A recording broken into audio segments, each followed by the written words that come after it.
ఎప్పుడూ లక్ష్మీదేవి శ్రీ మహావిష్ణువు యొక్క పాదములను సేవించి ఆయనలో కలిసిపోయింది. అంటే ఎందుకంటే ఆయనకి కాళ్ళు నొప్పా ఏమిటి? ఎప్పుడు ఆయన పాదముల దగ్గర కూర్చుని ఎందుకు అలా ఒత్తించుకుంటూ ఉంటాడు?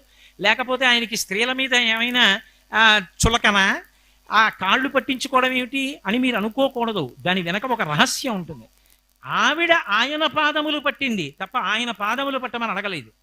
ఆయన పాదములు పట్టింది అన్న మాటకు అర్థం ఏమిటంటే ఆమె ధర్మపత్నిగా ఆయనని అనుగమించింది. ఆయన ఆమెకి ఇచ్చిన స్థానం గుండెల్లో ఇచ్చాడు. లక్ష్మీం క్షీరసముద్రనాజతనయాం శ్రీరంగధామేశ్వరీం ఈశానాం జగతోస్య వెంకటపతేర్విష్ణోః పరాం ప్రేయసీం తద్వక్షస్థల నిత్యమాసరసికాం తక్షాంతి సంవర్ధినీం పద్మాలంకృత పాణిపల్లవ యుగాం పద్మాసనస్తాం శ్రియం వాత్సల్యాది గుణోజ్వలాం భగవతీం వందే జగన్మాతరం గుండెల్లో పెట్టుకున్నాడు. అంటే భర్తని అనుగమించిన భార్య ఎవరుంటుందో ఆమె ఆయన గుండెల్లోకి చేరుతుంది.